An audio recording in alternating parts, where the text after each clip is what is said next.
Good morning, Australia, and good afternoon, America, and welcome to everyone listening across the world.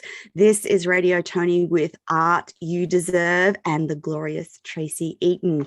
Now, just a reminder, Payo is listening live online for your comments and to answer any of your questions and provide you with the links you need about anything we talk about in the show today. Remember that you can catch up on all the replays of these shows on Binge TV across the US and now Hero Go TV across the US. And the Toni TV app with all the shows is on LG, Roku, and Samsung smart TVs across the world. So we have been talking to the lovely Tracie Eaton last week and this week, and I just want to tell you a little bit about Tracie, who is an international artist and creates passion art, and all who see it fall in love with it. Tracie was born in New Zealand and made Australia her home since 2006. And she has since become one of Australia's most coveted artists, full stop. She's in demand across Australia and around the globe for her exclusive commissioned artworks and has been creating those commissioned artworks for the Academy Awards for the last 3 years, making Tracie an inspirational artist. Now, she's qualified in occupational therapy and colour psychology, which brings depth and understanding to her artwork.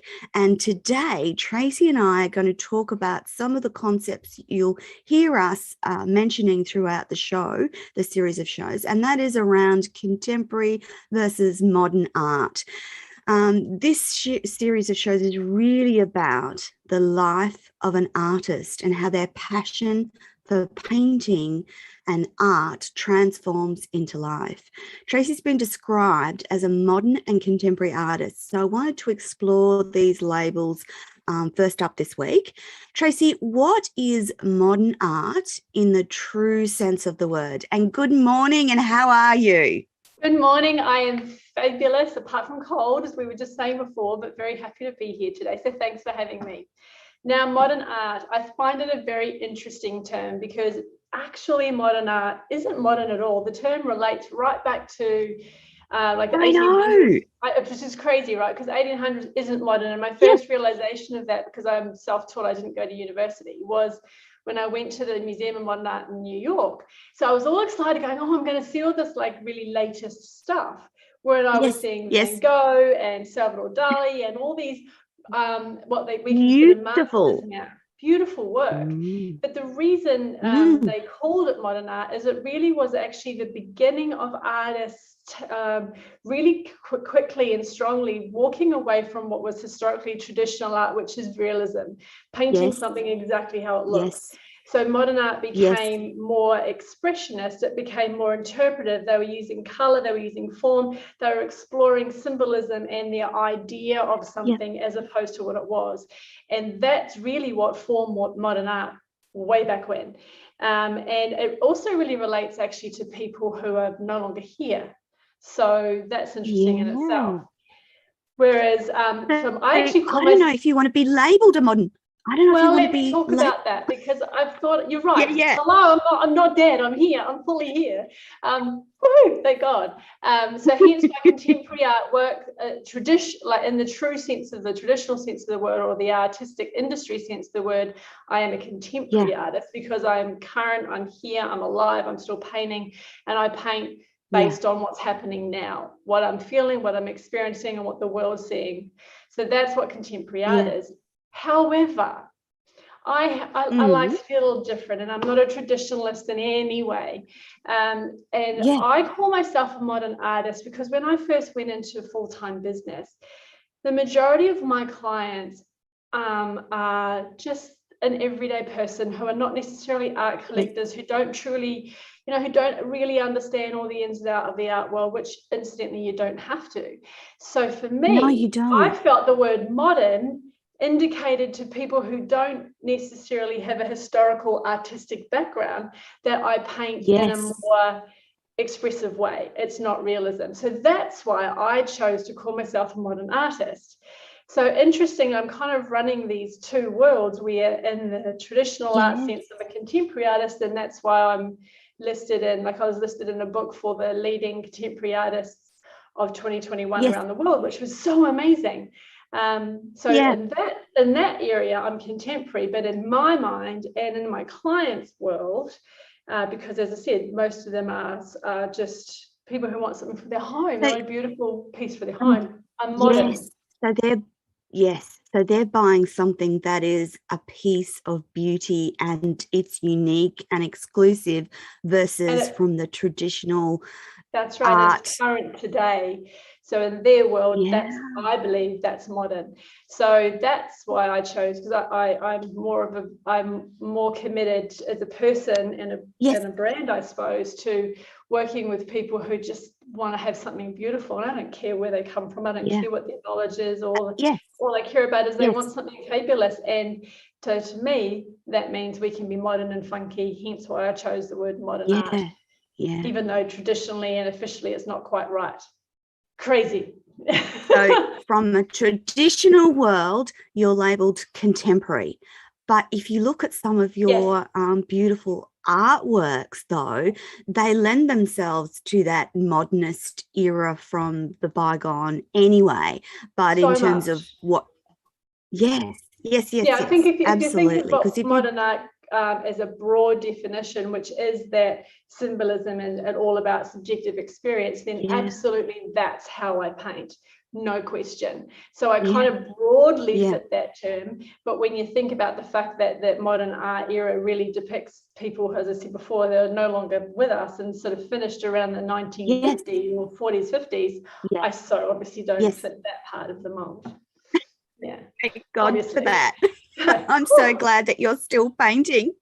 Me too. So, Tracie, your art does feature portraits and landscapes, but it's also peppered with beautiful and stunning abstract art. So let's talk about abstract art for a moment. How would you describe it in Tracie Eaton terms? Abstract art to me is really about a art form or a way of painting that is using, instead of once again traditional ideas like a landscape or something that looks like something. Abstract art is really about using color, form, shapes, just context that is completely random. So instead of having something that looks like a tree and the tree talking to you, what's talking to you is the color or the concept or the idea. And what I think it allows people to do when they view the artwork is really embrace their own experience and their own imagination and bring something that's personal to that painting. Whereas if you are painting in a realistic form, which is technically beautiful and very traditional, you know it's a tree. And you may resonate to a degree with that tree, but if you have an abstract form of that tree, you're like, oh my God, I love that color. Check out that line. Like that reminds me of this. To you, it might not even look like a tree. It might end up being the surrounding of a bird. And to me, that doesn't matter. So really, abstract art for me really is about the color and the shapes and I'm painting in my head already. The techniques, the texture, the things that you see on the canvas is what's talking to you, as opposed to the actual subject of the painting. That makes sense. And it can be, and it can be quite complex and equally stunningly beautiful. And I understand that it takes quite a while to create those artworks. So can you take us through a bit of a journey on what it looks like and how it feels for you to create that abstract piece? That's an interesting question, because so many people look at abstract art, mine included, when I do paint total abstract as opposed to more an impressionist style of landscape. A lot of people look and go, oh, I could do that. That's so easy. And it's actually not. A really good abstract piece has an immense amount of balance created. And that balance comes from positioning of color and form and shape on the page, what colors you use together, how busy it is or how not busy it is, how many layers are involved. So you really, from my perspective, when I look at a blank canvas and I know I'm doing pure abstract, I have an idea of a concept in mind, but for me, it's really free flowing. So whilst I definitely start with a color palette, and I know what I want, what colors I want, because I know a feeling I want it to have. But how it transitions and how it actually morphs is entirely up to the painting. That's how I paint. So when I'm creating layers, I'll be like, I actually did it with yours. I'll show yours obviously later. Yes. But at the when end. I'm doing it with some of the base layers, I'm like, oh, I want this there and this there. And it's not like I'm consciously thinking about that. That just evolves as it happens. So that's why I love any form of abstraction or impressionist stuff, because it allows the painting to take its own path. Which sounds, I know, a little bit airy-fairy, but it's so true. No. I'm not. I don't control. Once I get started, I don't control all of the components. I'm not thinking, as I said, there's this stage and this stage. I know that I need layers. I know I want color blocks in this area. I know I want some negative space here, so that's kind of smooth. I know I want texture here, but the real intricacies of that just morph over time. Yeah. Tracie, you talk about as an artist being in that beautiful flow state where your creativity is the one driving the creation of the art piece. And I know you and I have spoken about that flow state before, but what is it for an artist? Can you describe that state that creates that beauty on the canvas? So how long have we got? Okay, we've got a while. This is a good question, because that's right. You can take a long time. Let me tell you a little bit. I'll come back to the answering that specifically, but I want to tell you a quick story first, because this has been about probably 4 or 5 years ago. I met a professional racing car driver following one of my exhibitions. We went out to celebrate, and Luke was there. And when I first met him, because I had a preconceived idea of what sport is and what art is, and to me they were like poles apart. Like there is no similarity between the two. So when I met Luke, I was like, I don't think we're going to have that much in common. Nice guy, but what am I going to talk about with him? I don't know anything about car racing.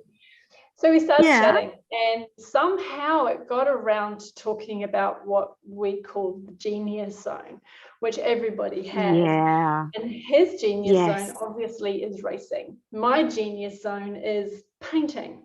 So as we started delving further into that, I was talking about how I have what I call a procrastination activity. And actually it's not, it's a way of getting ready to create. And he's like, oh my God, me too. So the more we talked, he was telling me about his process and the little tasks that he does to get his mindset right, to get into that seat and start driving. And he said that his mind needs to be complete. It needs to be, and it is completely clear. It's devoid of controlled and conscious thinking. And here is a guy who's about to travel at 300 kilometers an hour, and you're like, of course you're consciously thinking. He's not. When he gets into that space, he completely trusts. This is what we I said last week. He completely trusts himself, and he can trust the process because he knows it, he owns it, he believes it, and it's just a part of his being. So as we carried on talking, we both just stopped and went, oh my freaking God, we are but we are completely different in what we do, yet the similarity we have is that creative process, or that genius zone, or that genius process, whatever you want to call it. And it floored us both, I think, because it was like, wow, that is, we are polar opposites at our craft, yet we both have a need to be in that space.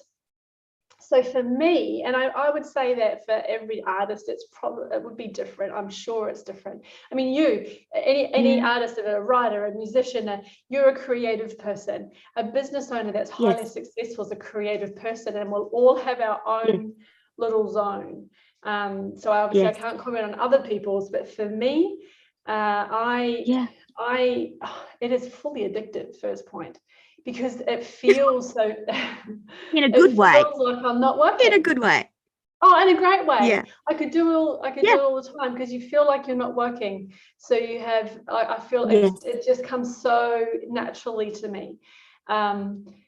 And I can be busy in my head beforehand. And when I know when I hit my flow, my husband laughs all the time, because he'll come when I'm fully in my zone, he'll walk in and he'll watch me, and he's like, you are all over the canvas. Like, I don't just focus here, I'm there. I just feel exactly what needs to happen. And it's not even, as I said before, there's no conscious thinking about, I must put my hand and paint on the bottom right. I'm just doing.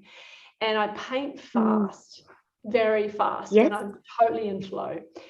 Getting into flow is sometimes the challenge. So I said before that I have little procrastination activities. I like to work all by myself. I don't like anyone else in my space. If my energy in my house or my studio is bad, I find it very hard to switch off. I need to have this level of just calmness and joy around me. Sorry, love. If you walk into your studio and the energy feels a little uneven, are there any things that you do that try and make it right? Very much. That's part of my little activities before I paint. So I'll often burn incense, or all my other senses coming to play. I'll burn like a oil burner, so I've got some nice fragrance happening. I'll turn some music on, and it tends to be music that I've listened to for like years and years. It doesn't tend to be when I first start. I don't know, I'll reposition the light. I seriously will do some crazy things. I'll play around with the paints that's on my little table beforehand, just to make sure I've got everything. I'll kind of unwrap the paint on the palette from the day before, and sometimes I'll just kind of look at it and go, okay. And I just, many times I've stuck my finger in to make sure it's the right texture. It's just crazy little things that allows me to then own the space. So then my energy fills that space up, and then we're good to go. Yeah. Oh, and once wow. I'm really in that space, I like to stay in it. So I'm not an artist who paints for an hour. I'm an artist who paints for 8 or 10 hours at a time. I love that. That is my ultimate. So I know, like this morning I was up at 4:30, and I thought, oh well, I've got this at 8 o'clock. By the time I've had breakfast, I'll cleaned up, I'll have about an hour and a half. No, it's not worth starting, because to me, I want to be in it. I'm all or nothing. Remember I said that last week, I'm all or nothing. So I want to be in it all day. So it does get frustrating. I get quite agitated if I get interrupted. Because then I fall back into it quickly, but you have to go back. I don't want to be back. I want to be in. So Tracie, do you try and schedule time so that you have that big length of time in which you can just stay in that zone and paint?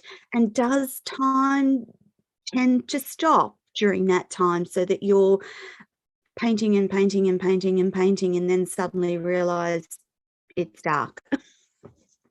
Yes to both. So the busier I became, the more I realized in running a business, obviously I have my business brain and my creative zone. So I schedule my calendar so that Monday, Wednesday, Friday I paint. Tuesday and Thursday are my admin days. And when I'm really busy or the mood takes me, I'll paint on one of the days of the weekend. I'll always aim to have at least one day off. That's important, because that's the other part of, for me, being in flow, is I need to give myself the space to be invigorated and re-energized and re-inspired to get into that flow quickly. So I am quite structured with my time. And yes, when I'm really happily painting away, I kind of forget to even stop for lunch, or I just cruise. I'm painting and might have a Baileys of vodka, because that's my painting drink if I'm really stressed. About lunchtime I'll pull that and we're good to go. And then all of a sudden I'm like, okay, I'm done for the day. And it's not even getting dark or a time frame. I just feel like I'm done. It's just So Trace, if you've got commissioned art coming up and it's on a certain deadline, does that cause you stress from time to time, like, or Not is it just stress. because it's on a deadline? Not stress. I do like to work to deadlines actually sometimes, because I find I can just take forever sometimes to do things. Otherwise, I do procrastinate. Yeah. But working to a deadline, the challenge with that sometimes, particularly if you've been doing one after the other, is that you might not feel that creative that day. You might not feel as inspired. You might be tired. You really don't feel like you want to get in front of a canvas. You just want to have that regrouping time, but you need to do it. So I have to find a way to force through that and almost force my creative zone to happen. And sometimes that can be challenging. And I do feel like the best paintings that I do, I believe, are the ones that I'm in total flow and I'm really chilled and I'm really relaxed. Yes. And they always sell fast. I paint them fast and they sell fast. And I know fast. That that's the case. Whereas with some of my commissions, I feel like I need to just power through. Once I've powered through that, it's not even a block, it's like a little lump, because I'm like, I'm not totally flowing. But once I've pushed through that, then I'm good to go. So it's not really a stress for me. It's just a little hurdle that I need to jump over. Yeah. As we're talking about this, being in flow state and your genius zone, there's, and we talked about this earlier, that there's a certain, the colors have certain influence on your energy as well, which leads us into that conversation about the psychology of color. And I know that you've studied this quite extensively. So let's talk a little bit about that and how it influences the way that you work. If you're doing abstract art and you have that kind of idea in your mind of what it's going to look like, do the colors come with that idea as well? Yes, they do. I always start with the palette. I always have a feel, like, it doesn't even have to be abstract art. The one I'm painting for you is not abstract. It's more of an expressionist or impression kind of landscape, as you know. But I already knew what color palette I was going to be using. So the color is essential for me, and I'm obsessed with color, and I didn't realize how much until I painted more and more and more. So much so, in fact, let me take a step back.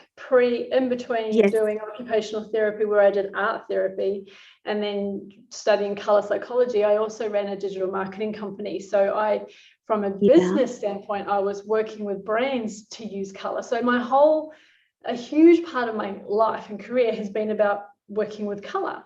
And it wasn't until I was painting full time that I was like, this is just an instinctive thing for me. This is essential to what I do.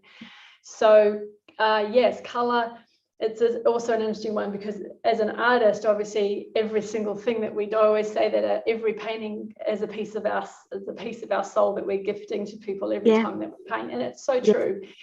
So if we're painting in a color that for whatever reason is not resonating with us, that can be quite interesting. We might be in a bad mood that day, we might be whatever, and I'm painting in red, that's kind of not going to work well for me.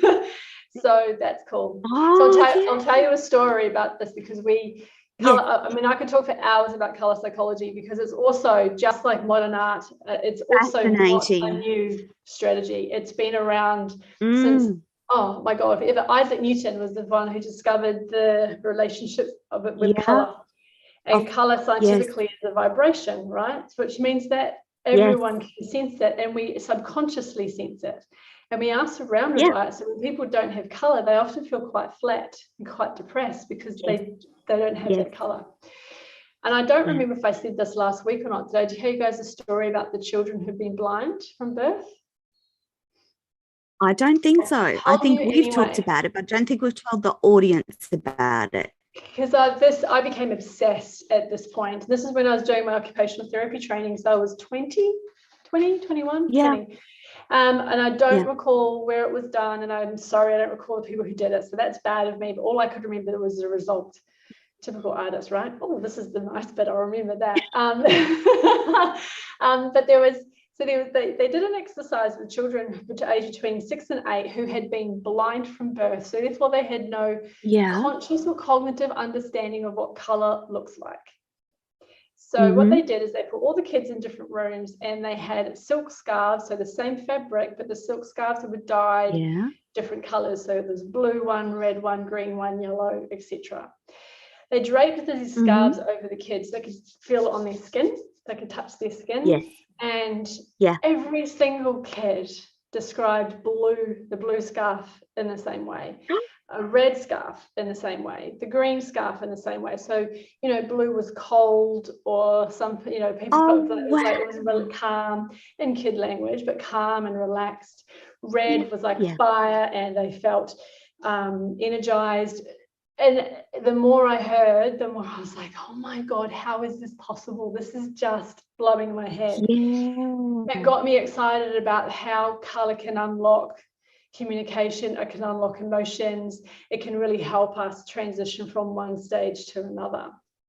So that's why I started using it within my own practice in occupational therapy. So for me, not only do I paint because I want to bring some beauty and joy to the world, I feel like this is my way of helping people transition through a change period in a really gentle way. And I know it works personally because I was years ago doing a commission for, gets me excited this bit, but for a commission for a charity. And the charity was for domestic violence survivors. So I wanted to create, it was a painting that was going for auction, and I wanted to create a piece that really reflected how they may be feeling, or women, and all of the emotions that they've gone through. So all of that. So I strategically chose magenta, pink, silver, white, with a little bit of blue, green, and as well aqua. Now, at the time, my whole life, I've hated pink. I've never been someone who likes pink. It's like, it's like the worst color ever. I didn't like it at all. So at the time when I was thinking about this, I wasn't even consciously thinking that I didn't like pink, but this is the color that the painting had to be. So here I am as the artist painting a color that I detest. Think about that for a second. And I was painting this piece, and over the course of about 3 days, I started to get really, really agitated and emotional. I was like this. I started crying. I was upset. I was like, I can't do this. I was throwing my brushes down, and I said to Wayne, my husband was like, what is going on with me?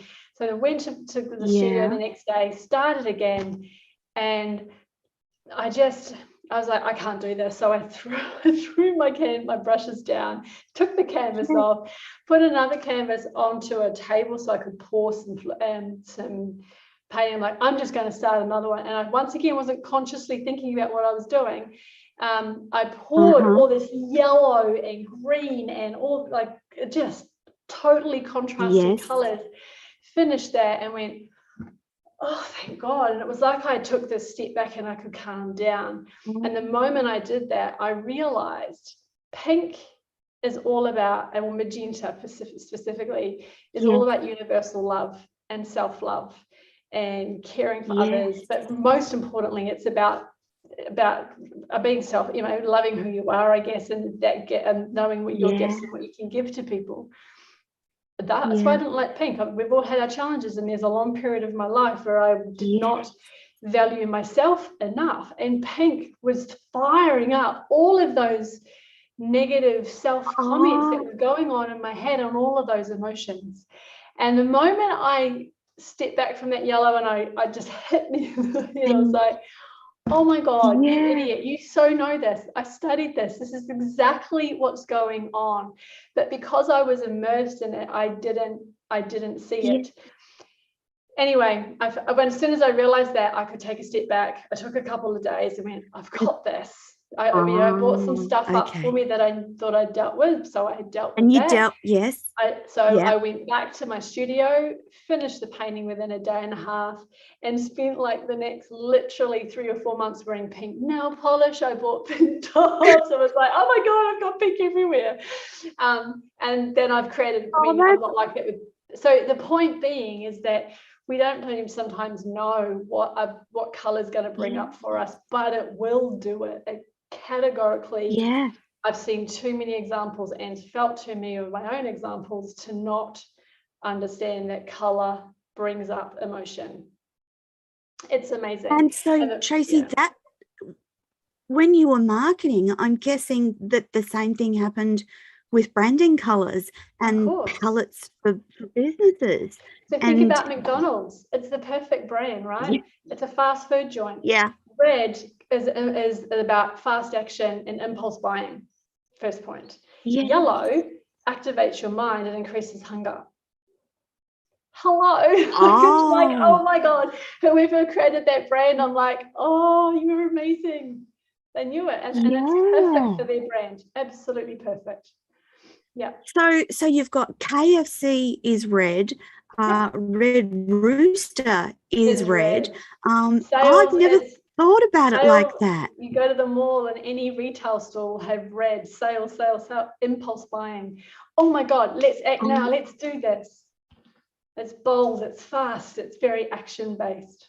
Yeah. You never think of color from that psychological perspective. And thinking about it now, I'm like, oh, okay, righto.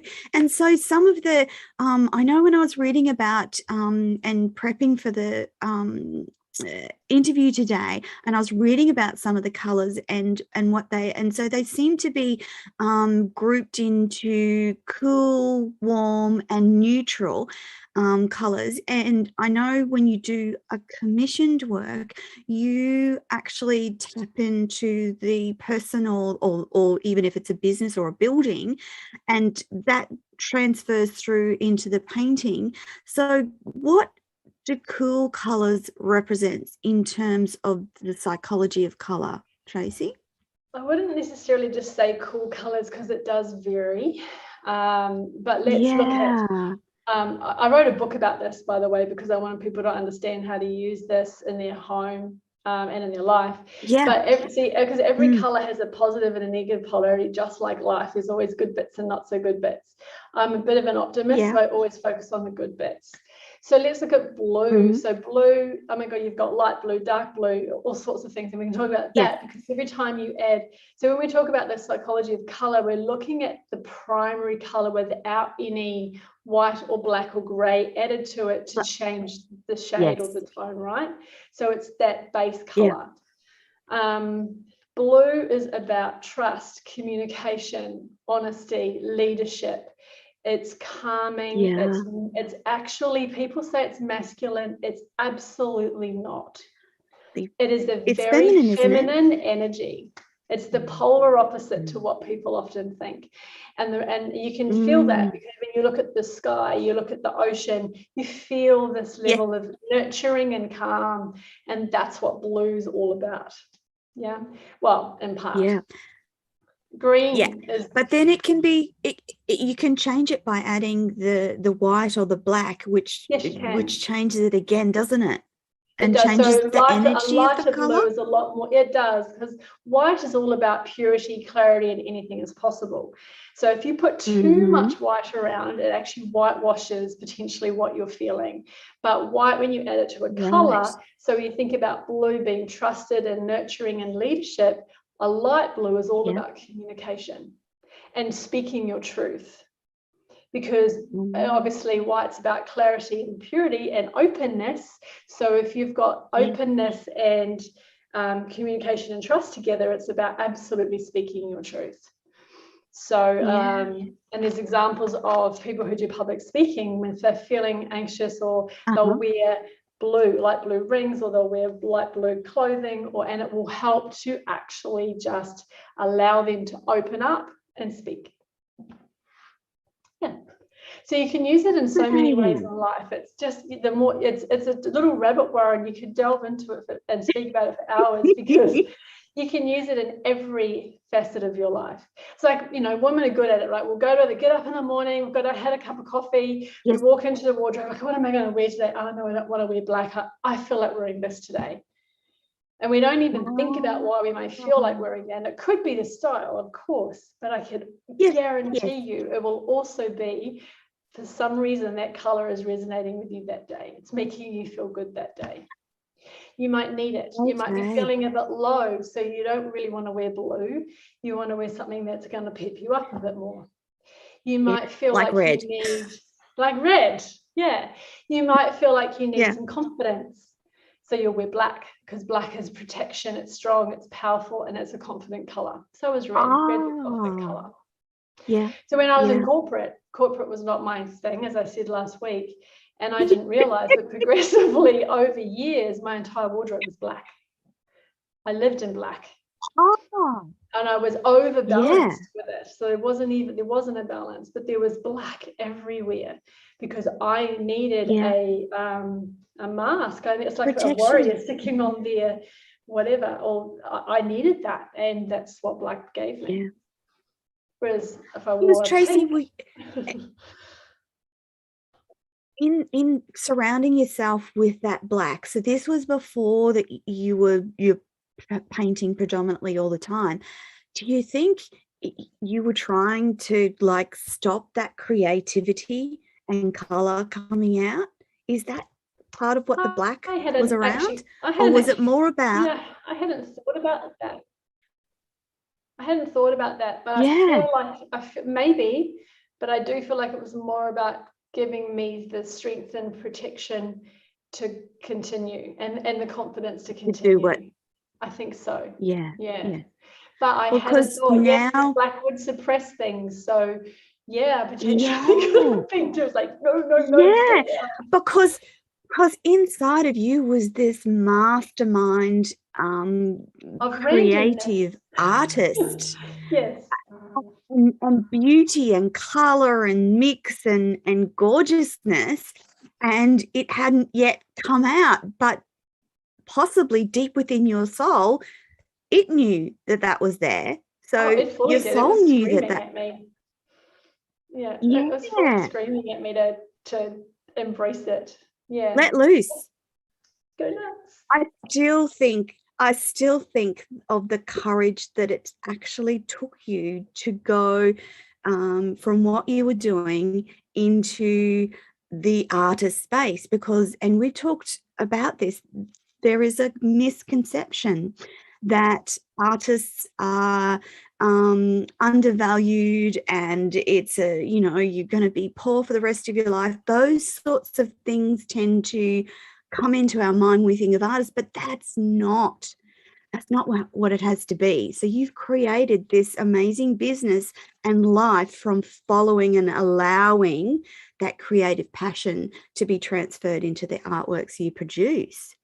That's true. And as actually the discussion we had yesterday, there are moments where I have to remind myself that the best service I can be is to actually just stop trying to control and drive all the time. That's a very masculine trait, but apart from that, it's a very business trait, and it's not going to serve me to get where I want to go. I think you're right what you said. I think art in some cultures is devalued.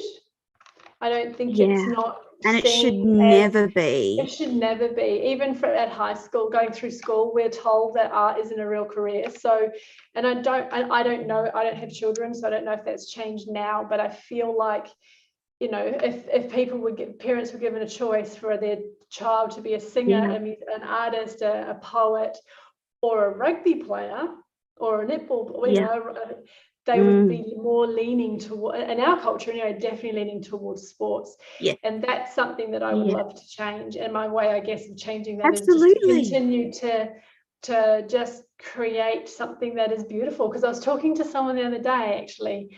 It was you as well. And it's, people just want beautiful. People value beauty. Definitely. And I'm not talking about being traditionally fabulously gorgeous. It's not about that, but it's about when the sun's streaming on trees and it lights up the leaves and you can see it shimmering. That makes people feel beautiful. Good. Yeah, and it's a beautiful coloured sunset. People go, oh my God, that's so lovely. So people love beauty. They want to be surrounded by beauty, and that's what colour and art does. So I think it's a shame that that's not held up in higher regard in lots of cultures. And I think too, so your artwork is not only beautiful, but a lot of the stuff that you do is quite big in terms of size and the capacity. I can't quite. I can't get it big enough. that capacity for the color and energy and size of an artwork to change the space. And the image comes to mind of someone sitting in front of a beautiful big artwork in a quiet museum, just a single person sitting and just being immersed in that energy and taken away from that's a powerful gift to humanity. And we need to value that we need artists more than ever. And particularly when the world is in crisis, we need artists to be creating. We need to come back to connect. Art and creativity helps us reconnect with ourselves and each other and what's important. Definitely. I recently completed a mural for a cafe. It's 11. Yes, it's great. Thank you. So 5 meters by 8 meters, 8.5 meters. Such a cool size. Yeah, it's huge. But it's exactly what you said. It was in a concrete jungle, essentially, which is what cities are. There was just concrete walls everywhere. They were wanting to create this really lovely outdoor oasis seating space. So we created this mural that had all these beautiful trees with flowers coming over, and you could see in the distance, and it felt like you were transported. That's what into a meadow. That one makes me think of a meadow. Yes, exactly. And it's just expansive and open. And when you're in a city, you don't necessarily feel and see that. So it's a beautiful way of transporting us into a space so we can just calm down, relax, take a moment and reconnect. And that is an amazing thing to be able to give someone. And it's I feel humbled to be able to do that.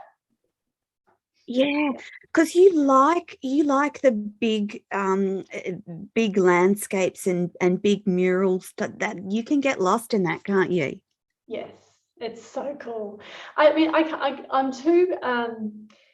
too free flowing. Look at me and the way I talk. I'm like, I'm too expensive and expressive. So for me, painting on a canvas that's like this, which I had to do actually the first year when I did them for the Oscars, it was only 30 by 30.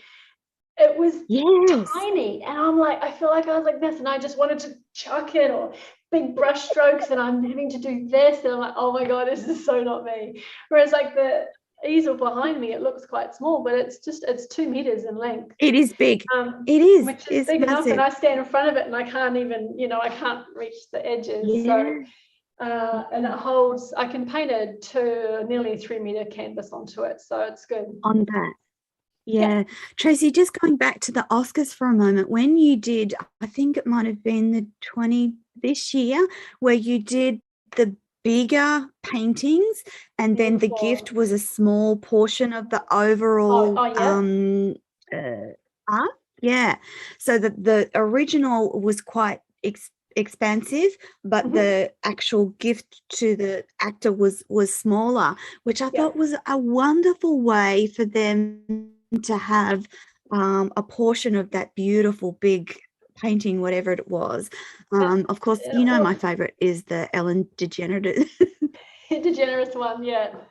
Well, it also gave me a chance to make sure that what they got was unique, and the buyer of the original had a unique piece as well. So it kind of, I got the idea when I did a hotel here on the Gold Coast, whereas they wanted this big original for each floor, and then they wanted prints down the corridors, and each floor had to be different. So I was like, well, how can we do that in a really unique, funky way? So that's exactly what we did. I chose zoomed up sections of the paintings, and then I produced that onto a canvas and then hand embellished it, and it was great. All of a sudden I've now got like 5, 6, 7 paintings from one painting, and they're all different and they all still look funky. So creative, so creative. Now, Thank you. before we ran out of time last week, and I wanted to head back to one of the great fun things that we're doing with Tracie on the show.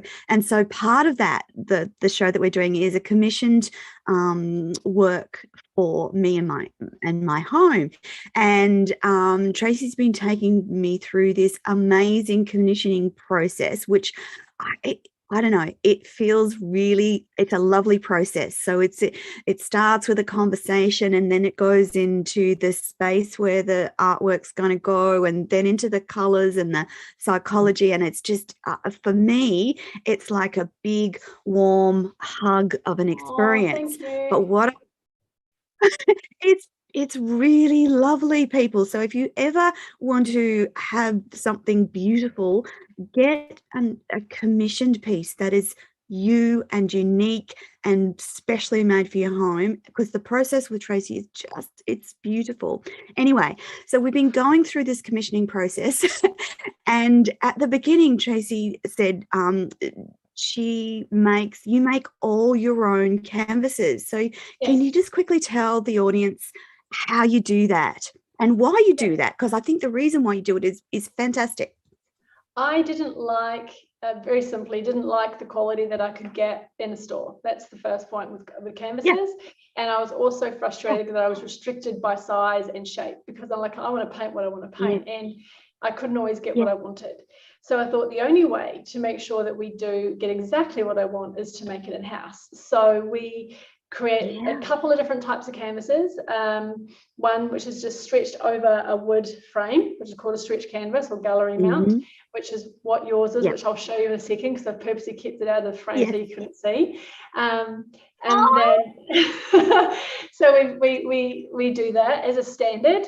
And if we're going to be doing a lot of heavy texture or pouring work, then we put an aluminium panel between, like I said last week. So that ensures, and Wayne, who makes them, is so particular that it's not even half a millimeter out. America, I'm sorry, I don't know what the millimeter and inch conversion thingy is, but anyway, it's like inches and there is no room, there is no error. I can promise you that every single canvas, because I know Wayne so well and how he works, it is perfectly square, and it stays that way. So the canvas we use is quite heavy duty. Because of that, I triple prime it, which means it comes double prime, and then I always prime it again.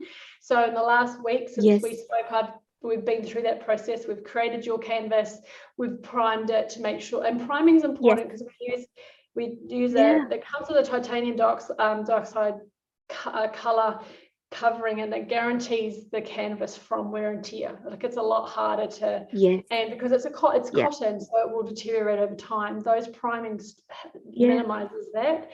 And also being so white, it also is a great platform for the colors to burst off the canvas.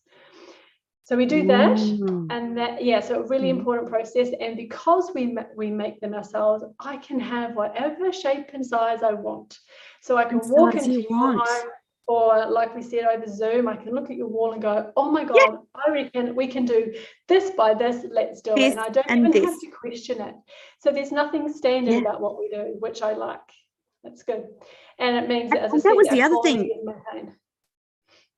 And that was the other thing, Tracie. We were in lockdown, so Tracie was going to come and visit my house and see the space, but we were in a lockdown at that time, so we couldn't do that. So I walked around with my Zoom, and then afterwards, Tracie said, you need to measure this, and this, which I did, and sent it off to her. So it's all been done virtually. So that means that Tracie can do artwork across the planet via Zoom and ship it to you. It's just, it's amazing. And if we're ever not in lockdown again, and do you want to see? I know we're running out of time. Do you want to see what we've done? I know. I'm just, before we run out of time, let's have a look. I can't wait to see. I'm beyond myself. I'll bring it up closely as well. This is from a distance. Oh my goodness. The first two layers of it. Can you see? Oh, that's beautiful. And so this artwork that Tracie's creating is exactly because Tracie, that's beautiful. I love it already, and it's not even close to being finished. Oh gosh, no, it's that's beautiful. Like it's first layer. Second layer, sorry. There you go. Yeah. So we've got drips. And so Tracie, I know. Tell me what's in there. We have, giving away all my secrets. We have copper leaf and silver leaf, which we've used for this stuff. Yes. Here we have hot glue that I've used. We have sand. Real sand. So you've got a bit of Gold Coast Beach on that painting right there. Awesome. We've got sand. And I love texture. That's to create the base texture.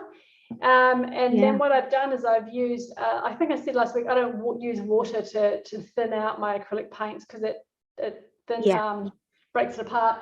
So I've created glazes basically that I have then popped over, and I've there'll be some time lapses I'll post by the end of the day on my website under your name, Toni. So guys, if you want to have a look, just go to Toni Lontes under art projects and you'll see the transition and the progress. On TracieEaton.com.